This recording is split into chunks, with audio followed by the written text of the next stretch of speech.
If I had to make my first $100 online again, and I only had a few hours a day with kids, a full-time job, responsibilities, and all of that, I would not start a business. I would definitely not start a YouTube channel. This is what I would do instead.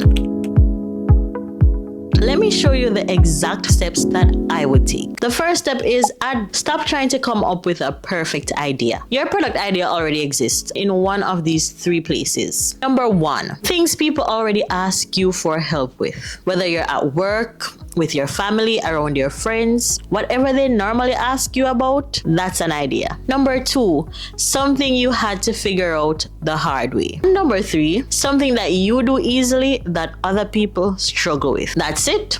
That's your product. So here's what I want you to do. Open up your phone and write down 3 things people ask you for help with. Don't think too hard about it. Just write. If that doesn't work, try to write down something that you had to figure out the hard way. Or write something that right now you're doing so easily and other people are struggling with it. The next step is to make it specific. What do I mean by specific? Now, this is where a lot of people mess up. Sometimes your ideas are just too broad, and broad ideas don't sell. For example, I want to help people make money, but that's very broad. Who are the people that I want to help? So you want whatever you're doing to address a specific person and give them a specific result. So say, for example, people come to you all the time to ask how they can save money, and you want to do a product surrounding that. Instead of a product that says how you can save money, make it more specific. How I saved $500 in 3 months on one salary in Jamaica. Now, that sounds like something, once you hear it, you understand it. But we can also make it more specific by addressing the who this product would benefit the most. Also important is to identify one result that they'll get after using your product. Not 10 results, one result. So what would be the outcome or the result that your particular audience will get once they use your product? The next vital and very important step is to validate your product. Now, it doesn't make sense for you to go out there and create a product and nobody buys it. Because the truth is, not because somebody has an issue with something, it doesn't mean that they're willing to pay to fix that issue. So we have to validate that the people that we know have this issue are willing to pay to get that issue resolved. It's not about doing market research. It's not about going on social media and saying, anybody have a problem with this or anything like that. It's a very simple step to validate if your product will work. You need 3 people, only 3 people. If you want to be ambitious and you have more of those people in your circle, then you can go ahead and get up to 5. But 3 people is all you need. You're going to send a simple WhatsApp message. So these people should be in your contact, and you would send a simple WhatsApp message to them. And it goes something like this. I'm going to read it off my phone. So you can personalize it. Hey, I'm thinking about creating a short guide on this. And then you put in what it is that you're creating the guide on. So for example, hey, I'm thinking about creating a short guide on saving money. Would this be useful to you? And be honest. And would you pay $10 US for it? That's it. Now, people see $10, they think it's not much, but 1,600 Jamaican dollars, right? So it's not a huge monetary commitment. So they're like, yep, they know you personally. So they're like, I've gone to this person with this type of issue before, and I know that they have some knowledge surrounding this. So paying $10 should not be that big of an issue. So that's how you validate 3 persons. And if none of the 3 is willing to pay $10 for your product, then we have to go back to scratch. We have to go back to step 1 and start all over again. But if you get 1 yes from those 3 persons, then it's a go. You're ready to create your digital product. You figured out your digital product, you got a topic, you figure out who it's for, you figure out the results, and you got validation that this product is needed. The next thing is to outline your guide. First of all, let me just say a digital product is most times just a simple PDF.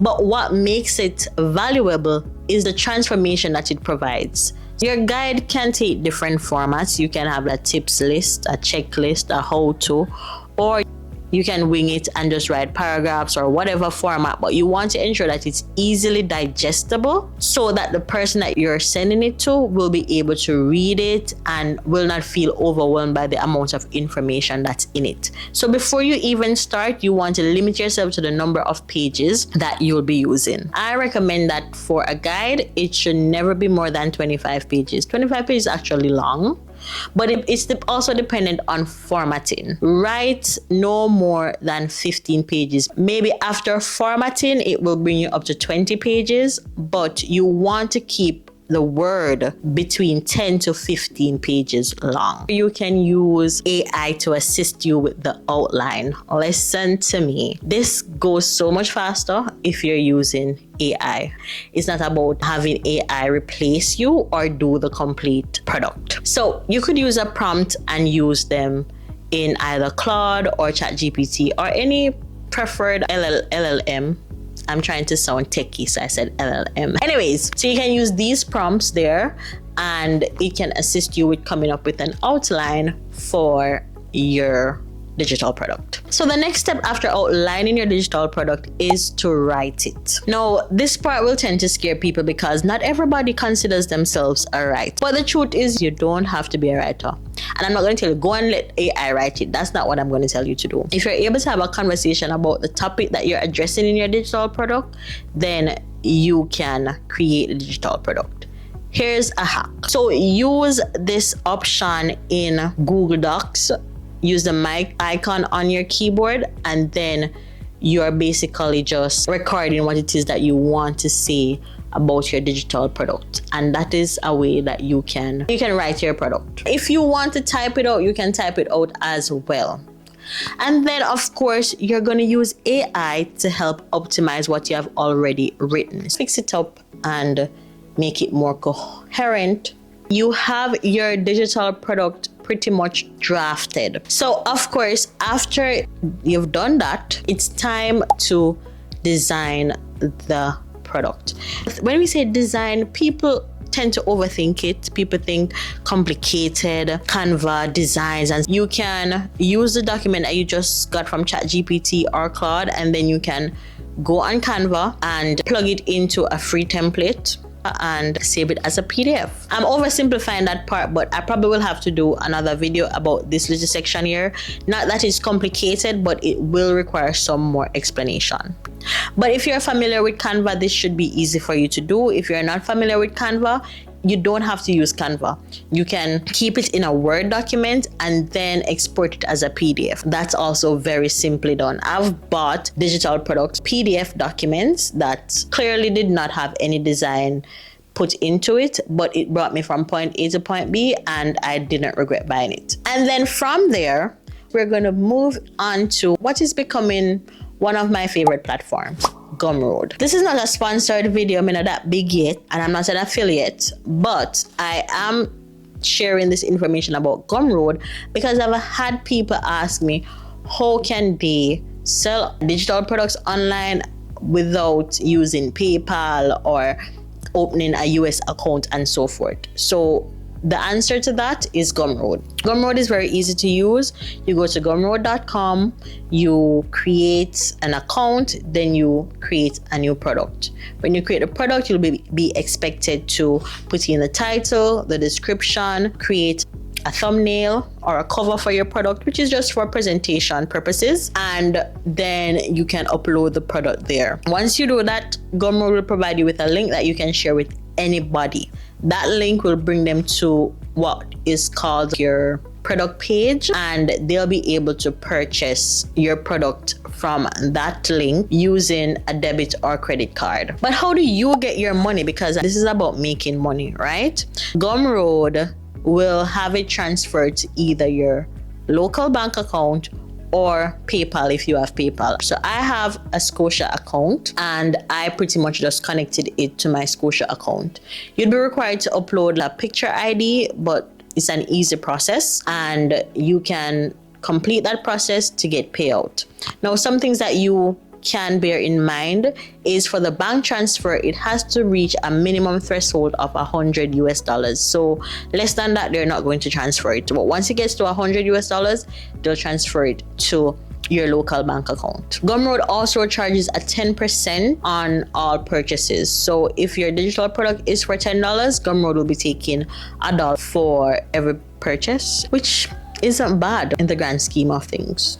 So you created your product, you listed it on Gumroad, and now how do you get your sales? A lot of people overlook the people in their circle. I hear a lot of people say, oh, strangers support you more than family and friends. I don't have that experience, guys. I don't have it. I genuinely do not have that experience. I get support from my family members and friends. My digital product that I've sold, my first sale was from a good friend. Hello. The people that led me to create the digital products that I created, they're family members and friends. They're the ones that I went to first when I created the product. Selling is not begging. You're giving them something that can help them get from point A to point B. They're not paying for a PDF. They're paying for the result. So what you'll do is you're going to send a message to 10 people. And the message is, hey, I created this product about this, about that. It's my first digital product and I'm proud of it because I know it can help you. It's only $10. Check it out at this link. And you're sending that in WhatsApp. So when you send that to them, they can go on that link and they'll see your product. Again, it's only $10. Or if you want to be ambitious and put it for $15, that's fine as well. If you have followers on social media, and you want to go ahead and put a blast out there, you can go ahead and do that. But what you're communicating to people is not that I have a digital product for $10. It is that I have this solution to that problem. So you have to remember that. I'm going to wrap this up because I hear people coming. So that means my little Zen time is over and I'm going to hear a lot of noise and all of that. So I'm going to wrap this up.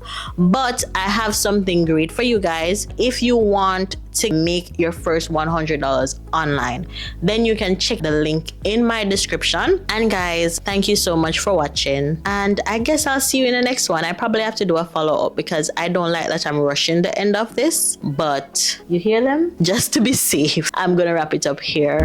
Hello, Alyssa.